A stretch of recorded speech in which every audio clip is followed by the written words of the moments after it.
Hello everyone and welcome back to the channel. I hope you've all had a wonderful week. I have a very busy one, very busy, and that's why I haven't dropped any new videos, but I thought, you know what? I'm going to give the people what they want, which is a video.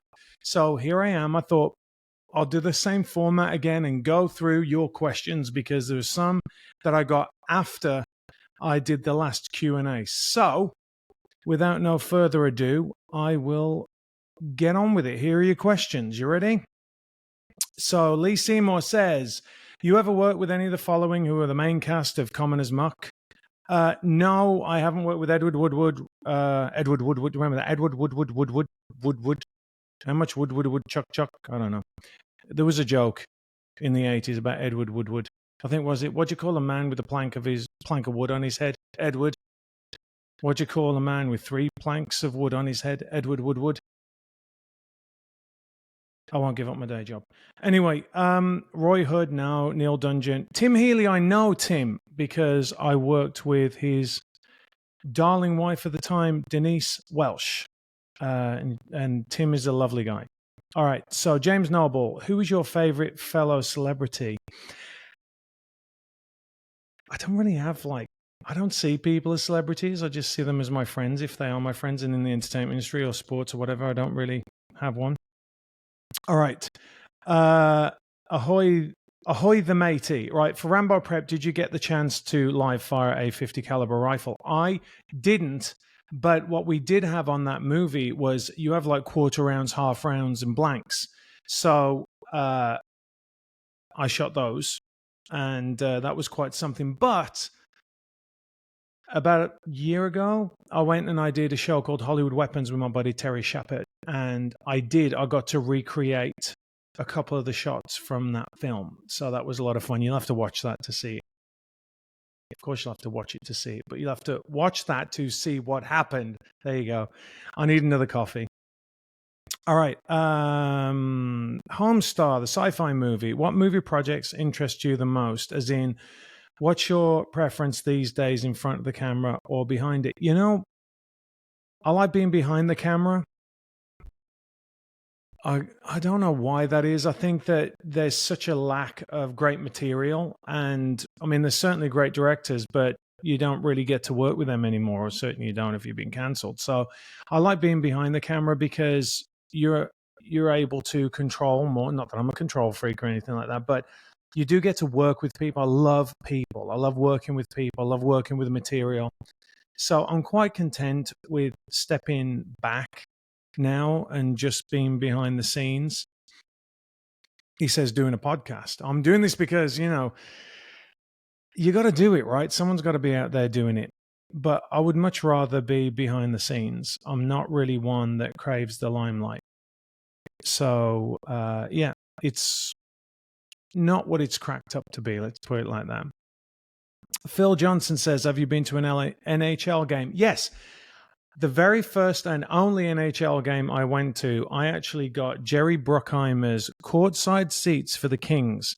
And I went with Ken Nolan, the guy who wrote Black Hawk Down. And the first thing I noticed, I walked down the steps to the courtside with a beer, right? Because at that point in the UK, you couldn't drink at soccer games or, you know, for the most part, a lot of sports events, they banned that. Certainly they banned it for soccer.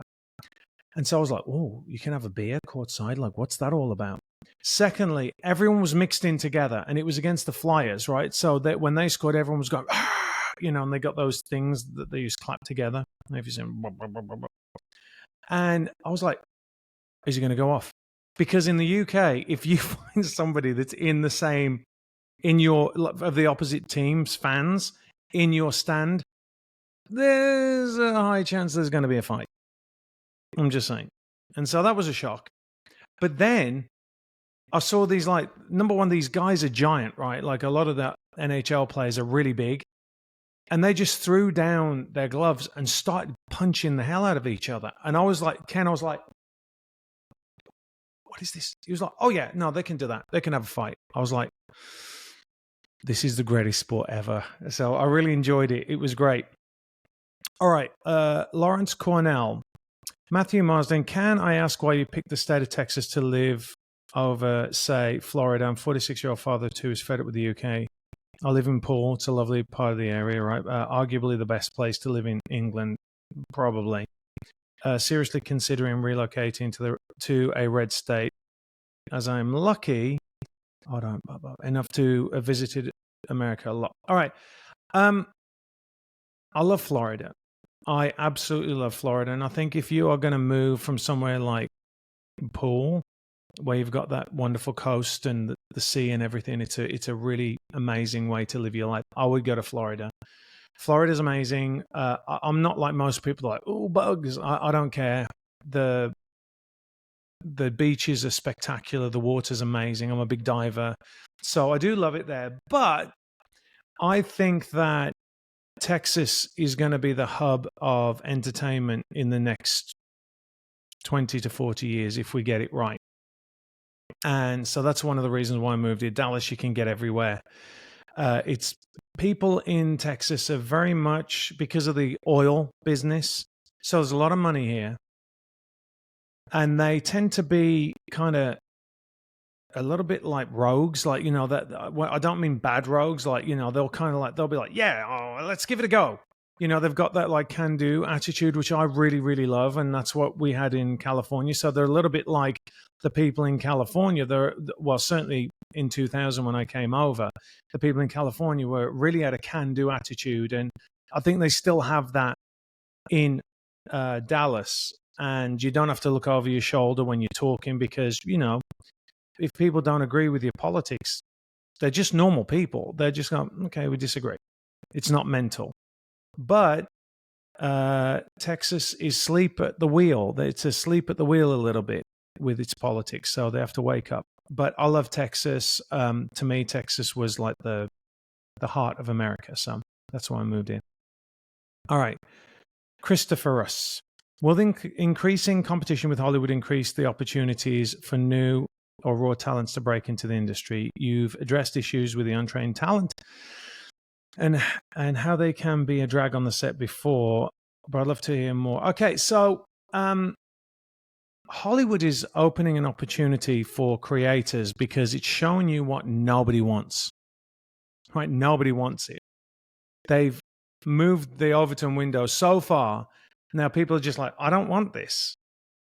They become so bold, and they've allowed diversity hires to go up the chain a lot faster, which is unfair on them as well, because a lot of people that have been promoted don't have the skills, right? So they end up failing and then they end up losing their jobs. And then it's like, well, I mean, like I said before, you're not going to turn down a 50 grand bump in pay, are you? I mean, you're going to take it.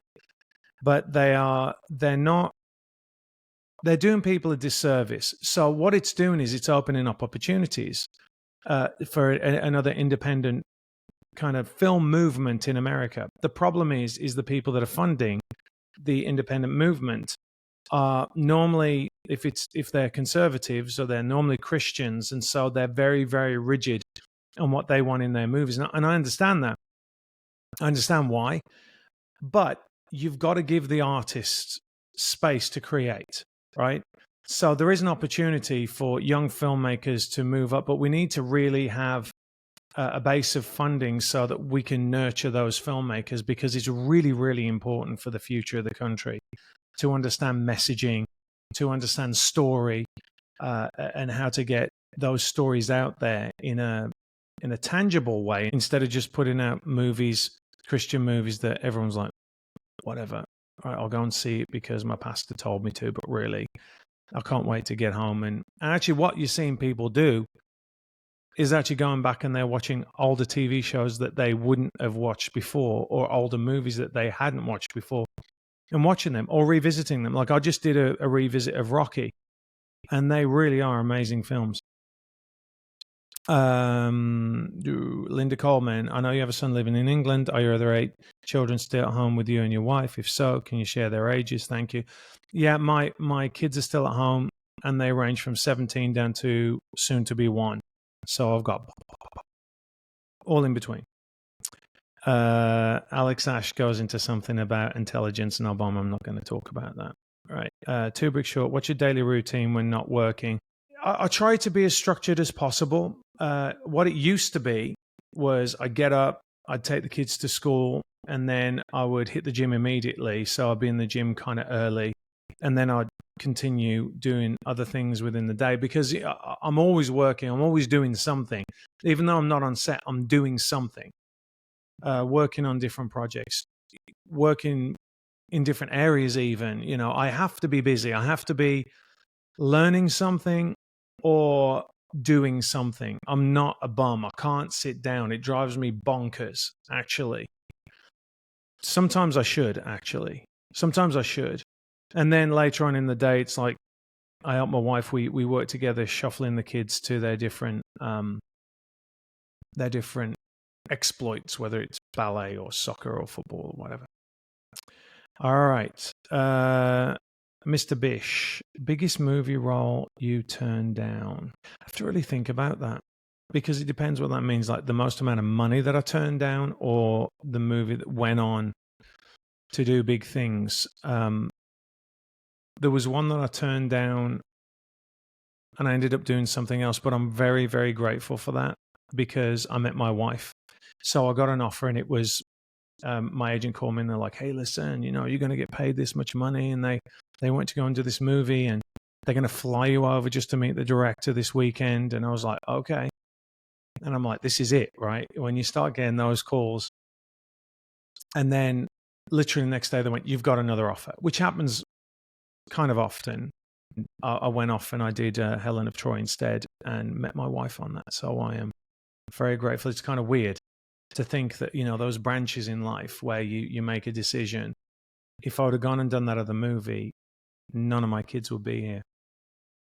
It's kind of crazy, right? It's kind of crazy.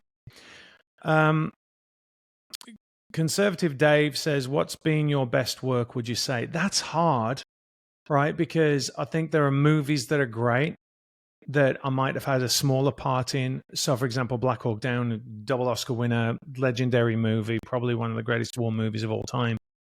And I was very, very, very grateful to be a part of that.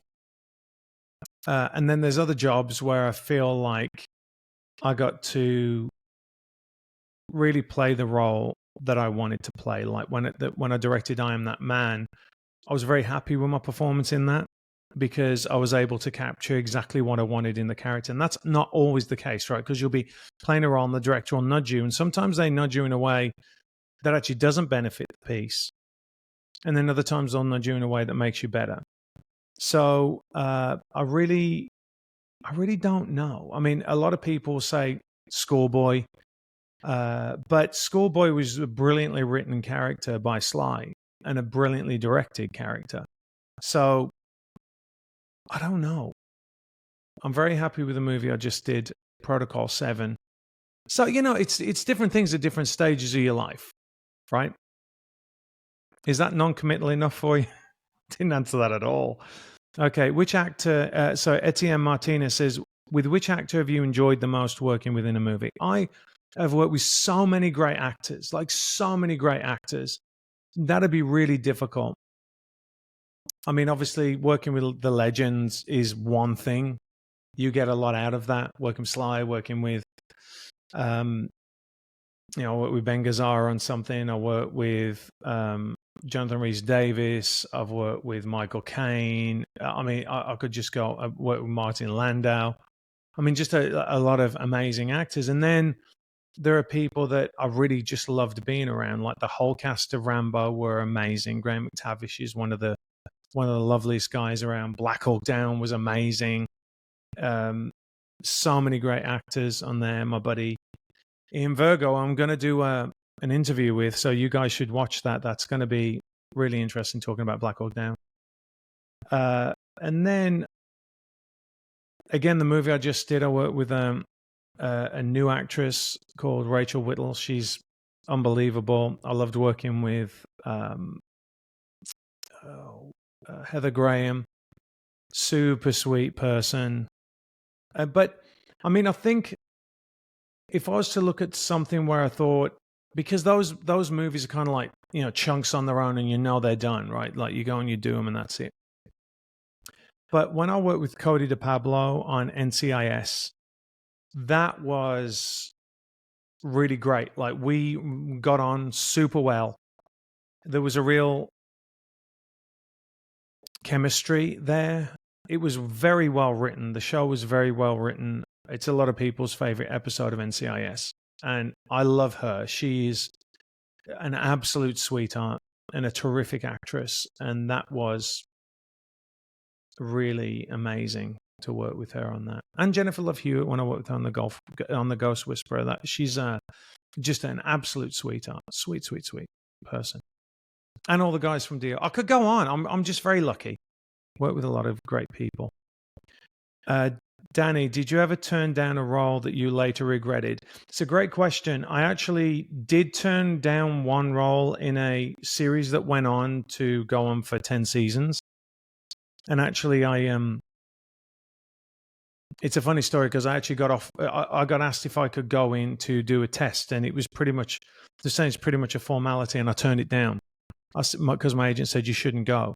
And that actually, because he said you are going to get your own TV show, and that really pissed off the casting director, and the casting director refused to see me for like 10 years, which was really stupid because they turn you down on stuff all the time. But I turned that down, and then I was like, you know what, I need to go in because they told me how much I'll be getting paid. And it was literally, I would say, 10 times more than what I got paid in England. And so I hung up and I'm like, what am I doing? You know, I might not ever get that opportunity again.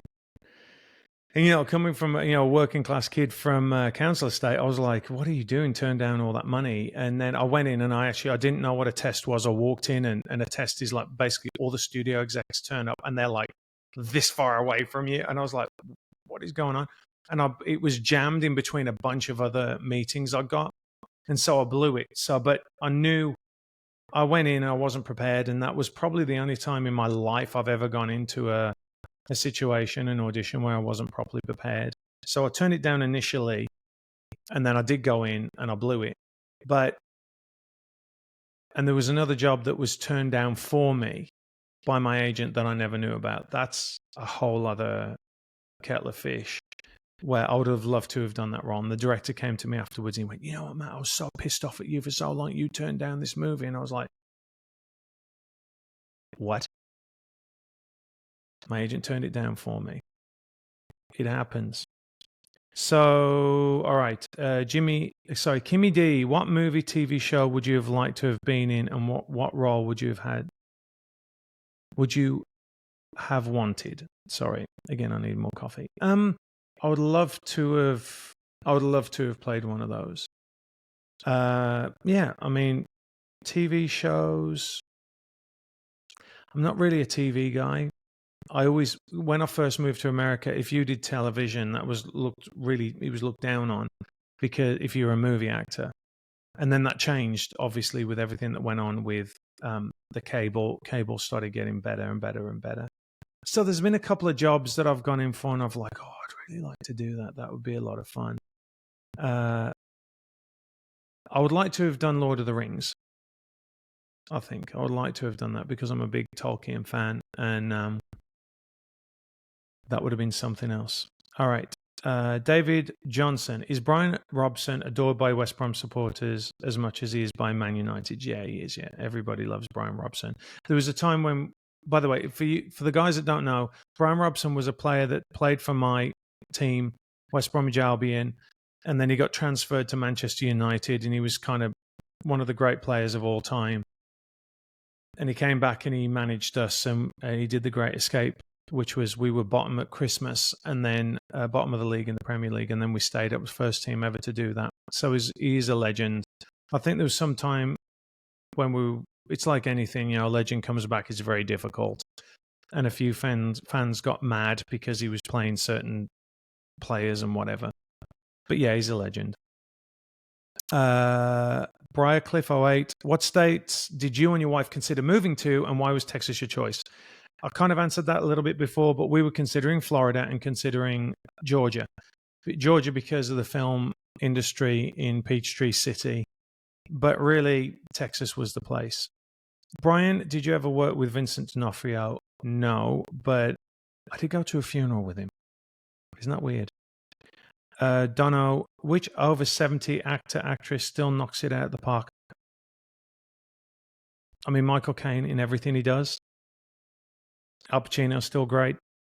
Robert De Niro's still great. What else is over 70? I'd be surprised because, like, you know, Brad Pitt and Tom Cruise, like, in their 50s, right? So there's probably some people out there that they're probably 70 that I don't really think that they're that old, but they are. Is Meryl Streep that old? She's great in everything. Sherry Baker, what's the role you wanted that you didn't get? I think Superman. Superman was rough because we went in. So it's an interesting story. I'll tell you this quickly. So we went in for an audition. I went in for an audition for Superman, and it was down to like 5 guys. And this was a point where Brett Ratner was directing the movie, and the scene they gave us was the famous scene from the 1978 movie, Richard Donner movie, where Superman says he can't see through lead. And if you're a fan of that movie, how are you ever going to do that scene? Like, it was just, I just went in and I said, listen, Christopher Reeve did this perfectly. I don't know how you expect, like, it was like burned into my brain, that performance. So I would love to have got that, though. On the other hand, he went through a couple of it, like, so Brett Ratner dropped from that, and then it went to Bryan Singer, and then Bryan Singer did, what was it called? Superman Returns. Didn't really think much of that film, so maybe dodged a bullet. All right. Jay, you show great pride, and you should, about having and raising 9 children. What are you and your wife doing to raise them with your values? I'm not sure their ages. Do you have restrictions for things like social media? At what age can they get a smartphone? Okay, so the first thing, we're Catholics, we're Christians, so we try to adhere to our faith as best as we can. We're all broken like anybody else, but in doing so, we have a real great support network of people, friends, peers around us that have the same values, and that's really important. When you can send your kid off to someone else's house and know that they're safe in that house and they're not going to see stuff that you wouldn't want them to see, that's a huge thing. That's a real game changer. Secondly, I'm fortunate enough to be able to send my kids to a private school, and that private school is a private Christian school, and they have a 0 social media policy, which I think is brilliant. It's absolutely brilliant. It's challenging at times because, you know, kids want to get around that. But what that has done is it's really stopped the pressure from outside to go on things like TikTok and Instagram, which really, they destroy young people. You know, if I see another video of some beautiful young girl mashing her face up to look like the Kardashians, it's just so sad. So we keep them away from social media. We have phones for 2 of them. When they get to a certain age, right? When they get to a certain age, they get to have a phone that's at home, and it's a dumb phone. We have 1 Gab phone and we have 1 Pinwheel. So we make sure that they're completely monitored. We have Covenant Eyes, I think it is, on our computers. Custodio we have as well, so we can turn the computers on and off. So we limit their time. And also, apart from our oldest son, who when we first moved here, he was, and this is what people don't talk about. When we moved here, he was still online. So he was online for about a year with his school because they shut it down. It really, really damaged his GPA, like really damaged it, because online learning is, for kids, it's not ideal. But we allowed him to have his computer in his room because he has a bunch of siblings that were running around making a load of noise. So we allowed the computer to be in his room, but we monitored it. And then when it was done, it was out. So you have to be on top of it. You can't outsource your parenting, right? A lot of people outsource the parenting. And I have an amazing wife that is so on everything. Like, that's her full-time job. Her full-time job is the kids. And she monitors everything. She watches them. She knows where they all are. We don't. Actually, today we're having a sleepover at the house. But normally we don't. You know, we won't let our kids go to sleepovers. You just got to be on it. When my son was a swimmer, he was a swimmer at the Rose Bowl. We never allowed him to go and shower in the showers there. We said, nope, come on, you go in. Because there were weirdos that would turn up, and they would just turn up when the just by coincidence when the kids' team was training. So I'm like, no, you just got to be hyper vigilant. You can't outsource it. You can't expect everyone else to do your job for you. You got to be on top of it. Restriction of screens, most definitely. Don't just stick screens in front of them. And with Finn, I used to make sure that when he did watch TV, it was National Geographic documentaries. He was watching stuff that made him grow, right? Grow as a person and his intellect grow. So we're very much on top of that. And again, all our friends are on the same page. So that really helps. You know, they don't have people going, hey, and look, we had to make some sacrifices for that, right? We couldn't just send our kids to a school where they're going to be taught all this garbage about our country and about, you know, I know I can't say it. I can't say it right. I know there's some things I can't say on YouTube, so I won't say, but you know what I'm talking about. So you have to make the hard choices. And if that means homeschooling, you got to homeschool. I'm sorry. You've got to engage. All right. And I think that's about it. Let me just check. I hope you enjoy these. You enjoy these Q&As? I hope I'm giving you a little bit more to think about the industry. And let me look down. I think that's it. Isn't that wonderful? Short and sweet, right? If you have any other questions, if you want me to go and do a live stream, please tell me. Put down there in the comments, say live stream. I'm thinking about doing one on a Friday night because I know a lot of people are going out. But I also think that there's a lot of people that now they're staying in and it's just a convenient time for them to come online and have a chat. So maybe I'll do it on Friday night. Let me know where you are. And look, I can't accommodate everyone. Obviously, I wish I could, but I can't. So let me know what's best for you. Let me know if like a Friday afternoon, Friday evening would be a good time to go live. I'm talking about American time, right? Sorry, Brits. It might be a bit, or I can do another time for my people over in the UK that are following me. All right. And listen, I just want to say this. There's a lot of negativity going on right now. There's a lot of negativity. People tell you that you can't do this, you can't do that. People start indicating that you have no say in things. You actually really do. You have all the power. You have all the power. They want you to think that you don't have the power, but you do. You have the power. For example, I keep going on about it. Like and subscribe. Why? Because that means that you have a say in the content that is put out there. I can go to investors and say, listen, look at all the people that are following me. They love what I have to say. They don't want woke movies, right? They want great content. And we have to build things for the generation to come because they have no prospects right now. Certainly for if you don't buy into the woke mindset, there's a whole bunch of people out there going, hang on a minute, where am I going to go? What am I going to do? I don't want to go and work for that company. They're going to make me, or they're going to force me to do this diversity inclusion training. Nobody should need that. I mean, come on. What are we, idiots?